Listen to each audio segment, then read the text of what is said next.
छटाय विस्फुर्जितं किमपि गोपवधूष्वदर्शि पूर्णानुरागरससागरसारमूर्तिः साराधिका मयि कदापि कृपां करोतु। अनर्पितचरिं चिरात् करुणयावतीर्णः कलौ समर्पय तुन्नतोज्ज्वलरसां सुभक्तिश्रियम् हरिः पुरटसुन्दरद्युतिकदम्बसन्दीपितः सदा हृदयकन्दरे स्फुरतु वः सचीनन्दनः। आराध्यो भगवान् ब्रजेशतनय तद्धाम वृन्दावनं रम्या काचिदुपासना ब्रजवधू वर्गेण या कल्पिता। श्रीमद्भागवतं प्रमाणममलं प्रेमाप्पुमर्थो महन् श्रीचैतन्य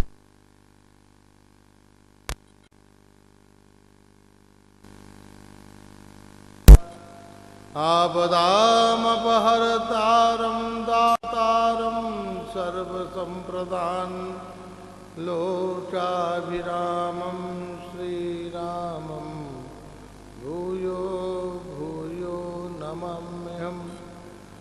अतुलितबलधामं स्वर्णशैलावदेहं दनुजवनप्रधानं ज्ञानिनामग्रगण्यं सकलगुणनिधानं वारणानामधीशं रघुपतिप्रियभक्तं वातजातं नमामि। कृष्णाय वासुदेवाय हरये परमात्मने प्रणतक्लेशनाशाय गोविन्दाय नमो नमः। वन्देऽहं श्रीगुरु श्रीयुतपदकमलं श्रीगुरुन् वैष्णवांश्च श्रीरूपं साग्रजातं सहगणरघुनाथान्वितं तं सजीवं साद्वैतं सावधूतं परिजनसहितं कृष्णचैतन्यदेवं श्रीराधाकृष्णपादान् सहगणललिता श्रीविशाखान्वितांश्च। हरे कृष्ण कृष्ण कृष्ण हरे हरे, हरे राम राम राम हरे हरे। हरे कृष्ण कृष्ण कृष्ण हरे हरे, हरे राम राम राम हरे हरे। हरे कृष्ण कृष्ण कृष्ण हरे हरे, हरे राम राम राम हरे हरे। राम राघव राम राघव राम राघव रक्ष माम्।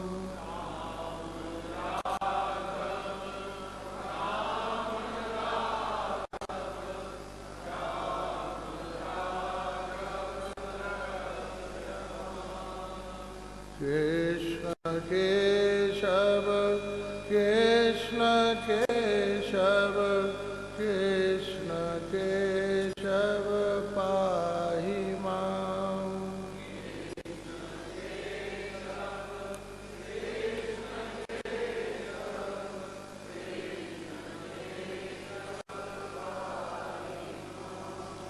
राम राघव राम राघव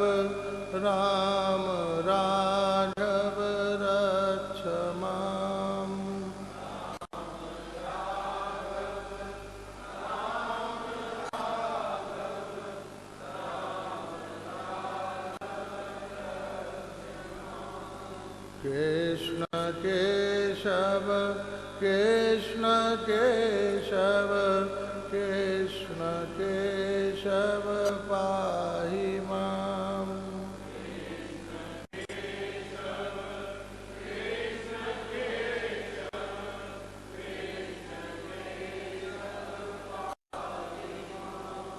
राम राघव रक्ष माम्।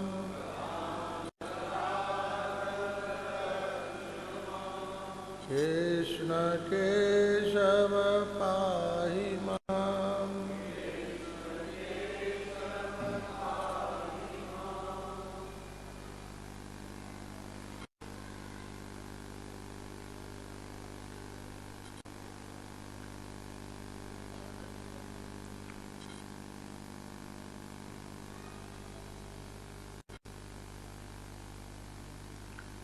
श्रीमद् रामायण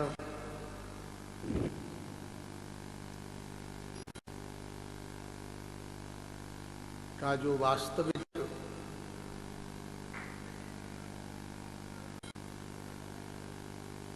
प्रयोजन है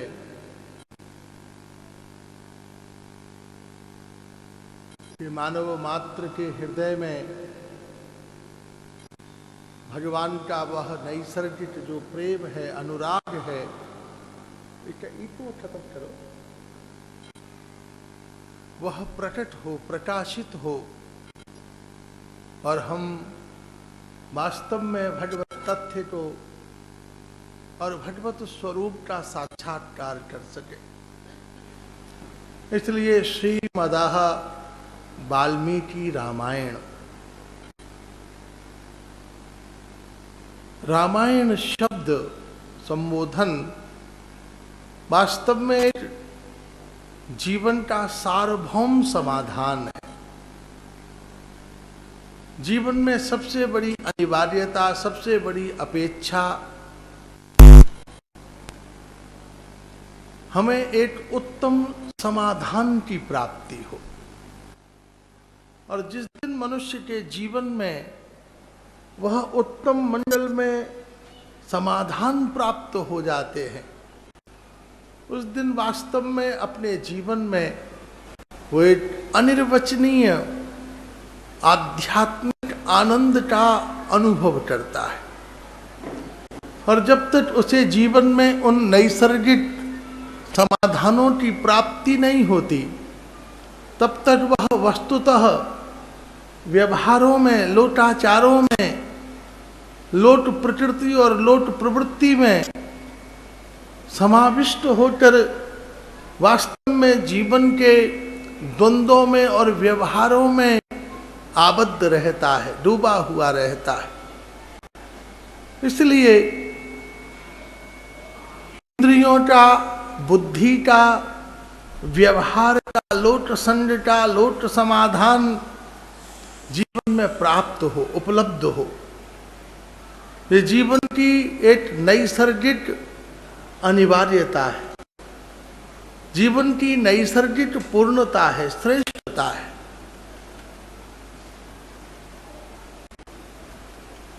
नख से लेकर शिख पर्यंत हर प्रकार के व्यवहार आचार में हमें जीवन में हर प्रकार की संतुष्टि, हर प्रकार की पुष्टि और हर प्रकार की सात्विक रसपूर्ण प्रवृत्ति की अपेक्षा है, अनिवार्यता है। एक पशु, पक्षी, स्थावर, जंगम, अंडज, उद्भिज, स्वेदज, जरायुज, तुरीय, बद्ध, ज्ञात, अज्ञात सभी जीव एक ही वास्तविक खोज में, प्रवृत्ति में समाविष्ट हैं कि हमारे अंदर की जो भी बहिरंग और अंतरंग प्रकृति है, आवश्यकता है, उसका समाधान हो। कितने प्रकार के उद्वेग हैं, उन उद्वेगों के अनुसार और उनकी मूर्धन्य प्रवृत्तियों में हमारा जीवन स्थिर हो।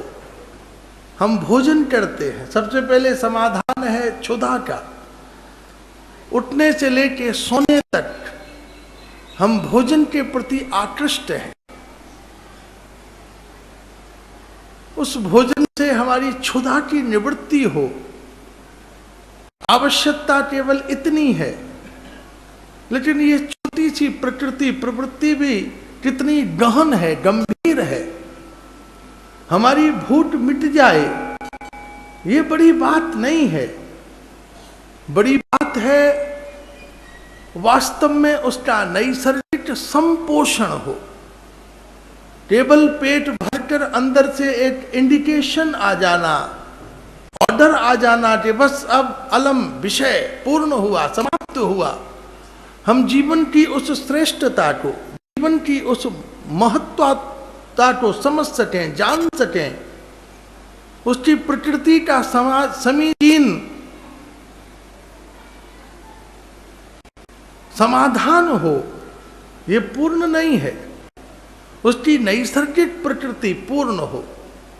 केवल पेट न भरे, हमारी इंद्रियों का समीचीन समाधान हो, और जीव, केवल जीव और पेट, इन दोनों का समाविष्ट स्वरूप, हमारी इंद्रियां भी पुष्ट हो, ऐसा आहार हो, युक्ताहार विहारस्य, ऐसा आहार हो जिससे सबसे पहले रस की प्रकृति हो, रस की प्रवृत्ति हो, रस प्राप्त हो, उसके तुरंत बाद क्षुधा की निवृत्ति हो, क्षुधोद्वेग जो भूख थी उसका समाधान हो, और क्षुधोवेद के साथ में तृप्ति हो, और उसके बाद जीवन में सत्य का संचार हो।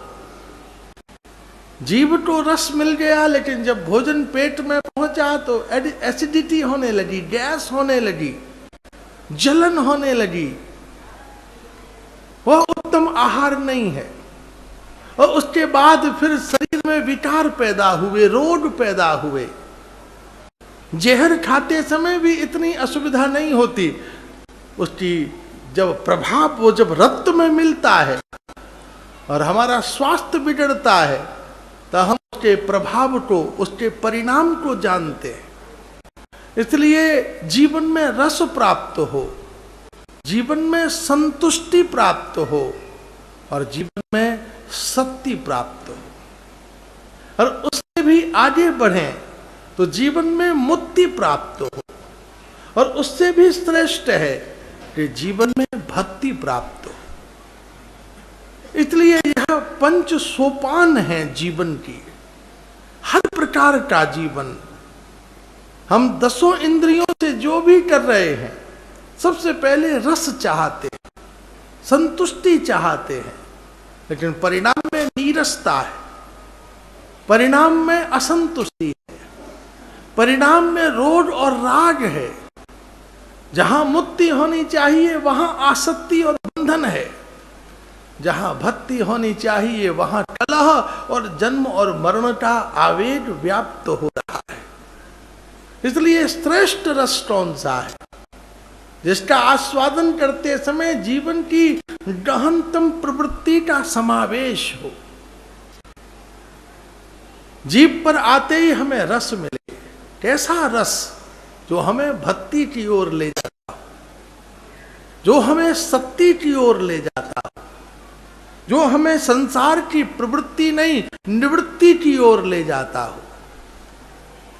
ऐसा विशिष्ट, ऐसा अद्भुत, ऐसा अलौकिक, ऐसा पारलौकिक, ऐसा नैसर्गिक, ऐसा शास्त्रीय वो मंडल में रस कौन सा है? बोले केवल भगवान का चरित्र। प्रत्यक्ष कृष्ण चरितम कलिकल्म सघनम तथायाम रामचरित्रस्य श्रेष्ठयः जीवन पराहा।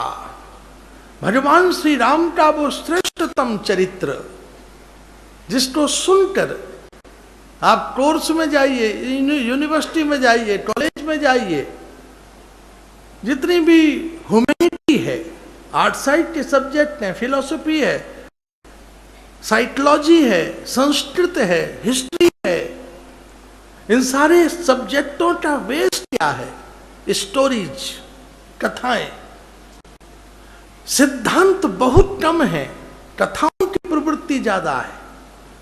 उसी प्रकार से वास्तव में भगवान श्री राम का जो चरित्र है, दुर्भाग्य की बात यह है कि रामायण और श्रीमद् भागवत और भगवत गीता ये अनुष्ठान के विषय होकर रह गए। वास्तव में ये विषय होने चाहिए बच्चों के कोर्स के।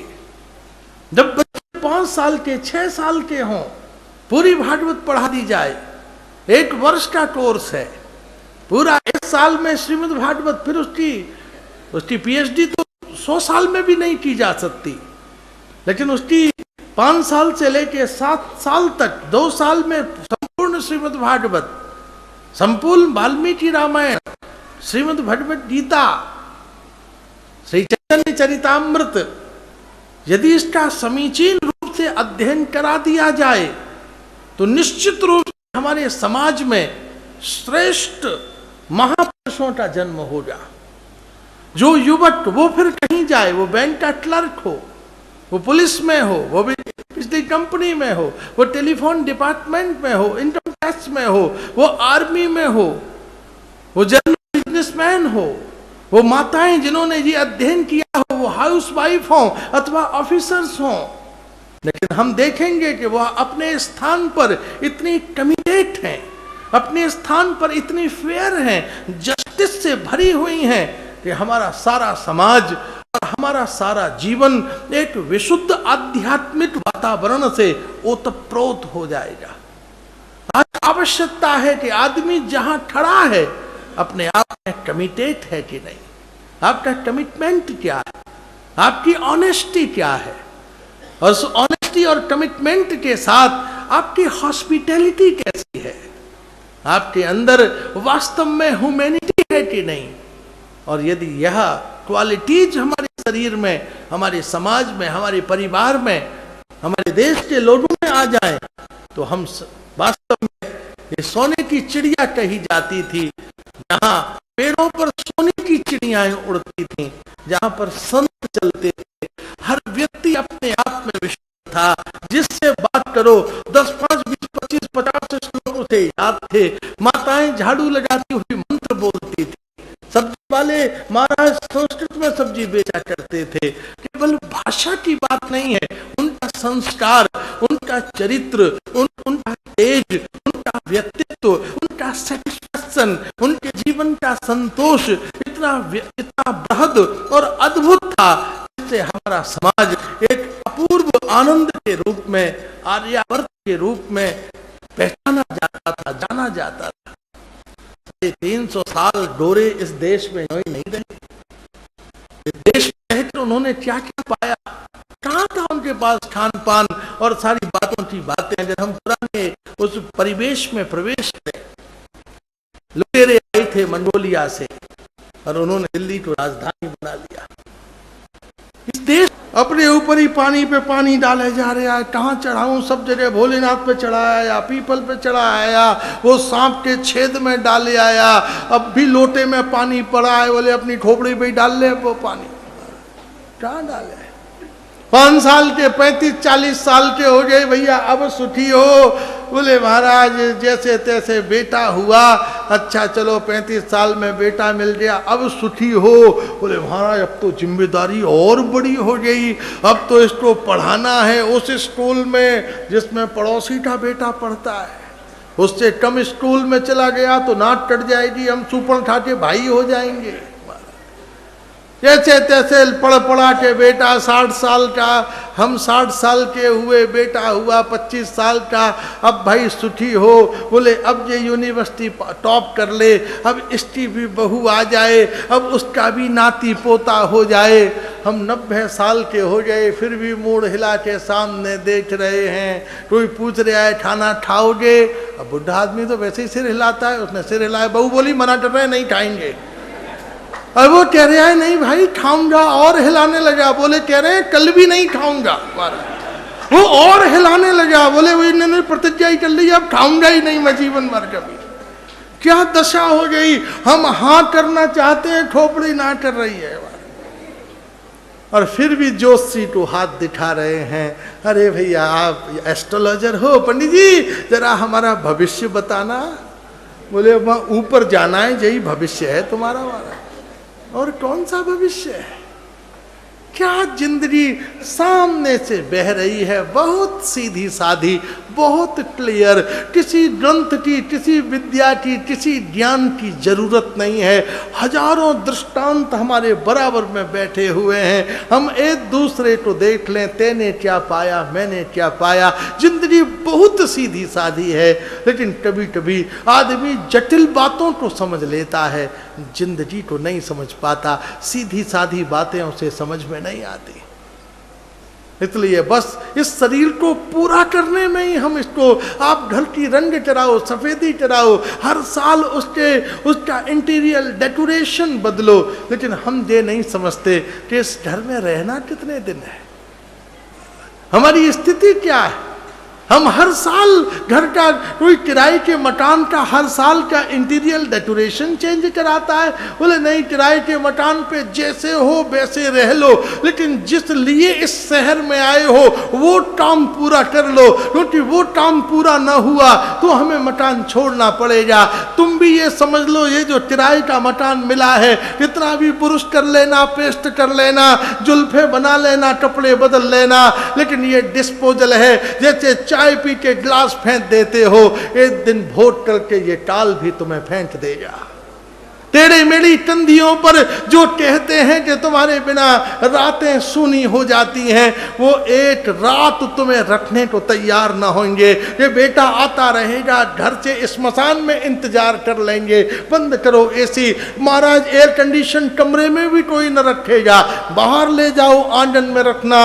अगर एक रात भी इसका शव घर में रख लिया तो कहीं भूत न बन जाए, ले जाओ, घाट पर इंतजार कर लेंगे। इसलिए समझो इस शरीर की रीति को, स्थिति को, प्रीति को, इसलिए इसे बहुत ज्यादा सुखी मत बनाओ। आप जितना ज्यादा इसका संयम करते हो, आत्मा उतनी ही तेजस्वी होती है। आप जितना ज्यादा इसे सुख देते हो, आत्मा पर उतना ही पर्दा चढ़ता चला जाता है। इसलिए वास्तव में साधना का मतलब क्या है? साधो, अपने आप को साधो। छोटा सा बच्चा चल नहीं पाता, लेकिन मैया उसे खड़ा करती है, और धीरे धीरे जिस दिन वो खड़ा होता है तालियां बजती। आज मेरा बच्चा खड़ा हो गया, लेकिन वो खड़ा होने के बाद जब वो दौड़ना शुरू करता है तो फिर जिंदगी में खड़ा होना ही छोड़ देता है। फिर वो दौड़ता ही रहता है, दौड़ता ही रहता है, दौड़ता ही रहता है। हमारी भी यही स्थिति हो रही है, हम दौड़े ही जा रहे हैं, दौड़े ही जा रहे हैं। 2 का 4, 4 का 10, 10 का 50, 50 का लाख, कहीं कोई अंत ही नहीं है जीवन का, कहीं कोई ठहराव नहीं, कोई रुकाव नहीं। इसलिए वास्तव में समझ लें जीवन के उस प्रयोजन को, जीवन के उस सत्य को जो बुद्ध ने समझ लिया, जो मीराबाई ने समझ लिया, जो गोस्वामी तुलसीदास जी ने समझ लिया, जो गोपाल भट्ट गोस्वामी, रघुनाथ दास गोस्वामी उतने एक अंजलि में एक बूंद छाछ पीकर ठाकुर का भजन करते थे। हम 4 टाइम डिनर करते हैं, हमारा नाश्ता भी कोई डिनर से कम थोड़ी ना है। हमारा नाश्ता भी डिनर, हमारा लंच तो सुपर डिनर। इसलिए वास्तव में अपने जीवन को, जो हमारी आत्म रोशनी है, वो कब प्रकट होगी? जब शरीर सधेगा। जिसने शरीर को साधा, जिन्होंने इंद्रियों को नियमन किया, जो क्रोध को पचा गया, लोभ को पचा गया, ईर्ष्या को पचा गया, विकृतियों को पचा गया, क्षुधा को। इसलिए मित भुट बहुत थोड़ा सा, उतना खाओ जितना खाकर भूखे रह जाओ। थोड़ी सी भूख रहने दो, किसी दिन ट्राई करो, थोड़ा सा भूखा रह जाओ, फिर आप देखो कितने फ्रेश होते हो। लेकिन हम तो कल का भी आज ही खा लेना चाहते हैं। मजाल है जो भूखे रह जाए। इसलिए भूख भी डरती है कि मैं किसके पेट में घूम रही हूं। इसलिए वास्तव में अन्न की श्रेष्ठता हो, पवित्रता हो, पूर्णता हो, उसका परिमार्जन हो, परिष्कार हो। इसलिए हमारे यहाँ व्रत होता है, एकादशी का व्रत। सभी धर्मों में व्रत है, कोई भी ऐसा धर्म नहीं है या व्रत नहीं है। आप खाओ, कब तक खाओगे ये सब चीजों को? जिंदगी में श्री राम से ऐसा प्रेम हो जाए कि एक दिन कथा ही तुम्हारा आहार बन जाए। कृष्ण विरह आहारयाः। गोपियां क्या खाती हैं? अब कृष्ण विरह को ही खा लेती हैं। मीराबाई क्या पीती है? पिबंती है। आओ ना, भागवत में ये कथा नहीं है, ये ड्रिंक है। आओ भैया, प्याऊ लगी हुई है। ऑरेंज जूस है, मैंगो जूस है, पाइनएप्पल जूस है, कितने प्रकार के जूस रखे हुए हैं। ऐसे ही गुरुदेव सुखदेव कह रहे हैं, आओ पिबंतीये भगवत आत्मनस्सताम कथामृतम श्रवण पुटे सुसंभृतम पुनंति ते सर्व विषय विदूषिताशयम ब्रजंति तच्चरण सरोरोहांतिकम। आओ, तुम्हारी जिंदगी जीवन जीवन जन्म जन्मांतरों की अगर प्यास बुझाने वाला कोई मंगल में रस है तो महाराज हरे कृष्ण कृष्ण कृष्ण हरे हरे, हरे राम राम राम हरे हरे। इसलिए ठाकुर की कथा ही तुम्हारा आहार बन जाए, ठाकुर का प्रेम ही तुम्हारा जल बन जाए, ठाकुर का चरित्र ही तुम्हारे अलंकार बन जाए, ठाकुर का भाव ही तुम्हारे वस्त्र बन जाए, महामंत्र ही तुम्हारे जीवन का एक उत्तम आहार बन जाए। कथा मात्रैक जीवनम। कथा ही जिनका वास्तविक जीवन है, कथा ही वास्तविक जीवन की पूर्णता और श्रेष्ठता है, वो हमें प्राप्त हो जाए, उपलब्ध हो जाए। इसलिए एकादशी का व्रत, नवरात्रों में कितने लोग व्रत में रहते हैं, लेकिन हम व्रत स्वभाव से नहीं करते, लड़ते हैं व्रत से। कितनी माताएं दिन भर व्रत करती हैं, सपने में होटल में खाना खाने जाती हैं। उनको ड्रीम कौन से आते हैं? बहुत ज़्यादा कहीं जाके रेस्टोरेंट में खाना खाया ही। लोग एकादशी करते हैं द्वादशी की तैयारी करते हुए। 7 बजे तो बड़ा एकादशी हो पक्का श्योर। मैंने तो भी छड्डी नहीं है, मैंने छड्डी दिता है। मैंने एक बार वो जो बोल देना है बोल देना है। 10 बजे तक बोले कुछ खाने को है, कुछ छोटा एप्पल, थोड़े काजू वाजू, बादाम बादाम। वो पत्नी ने थोड़े से काजू धर दिए, एक कटोरा के 2-4 ले लेंगे, वो पूरा कटोरा ही काजू खा गया महाराज। 12 बजे और कुछ है, थोड़ा सा दही आलू मिल जाए। 4 बजे तक तो परेशान हो गए। 8 बजे तो भोजन ही कर लिया रसोई में जाके। कितने लोग तो पत्रा लेकर बैठते हैं। अगर एकादशी रात में 12:22 पे बदल गई तो 1 बजे खाना खाने बैठ जाते। इसलिए जीवन में कभी अपना संयम करके देखो। श्री रामश्च शीलश्च धैर्यम श्रेष्ठ गुणोव्रता। भगवान श्री राम जी का प्रसाद क्या है? रामायण का प्रसाद बाहर से बटने वाले मठरी और मौन भोज नहीं है, वो तो श्रेष्ठ प्रसाद है, ठाकुर का प्रसाद है। वास्तव में श्रेष्ठ प्रसाद क्या है? तुम्हारा संयमन, तुम्हारा नियमन, तुम्हारी मर्यादा। इसलिए यहाँ आए हो उपवास करते हुए, मौन रहते हुए, हर क्षण का उपयोग हो। 2 घंटा 3 घंटा रोज 16 माला नाम संकीर्तन हो और कमरा में बैठकर, एकांत में बैठकर हम जप करें। तो मैया डायरी पेन लेके बैठती हैं, हम कुछ लिखें। कितनी माताएं हमको, आज सवेरे ही एक माता हमको मिलने आई, महाराज जी बधाई हो, अब मैं 60वीं भागवत सुन रही हूँ। हमने कहा जय हो मैया, जय हो, आपकी बहुत अच्छी बात है। अच्छा मैया, पूरी भागवत में से एक कथा हमको सुना दो। जो 60 भागवत सुन के आपको सबसे अच्छी भागवत लगी, कथा लगी, वो एक कथा हमें सुना दो। तो उसको तो आंखें गोल, बोले महाराज कथा तो मुझे कोई याद नहीं।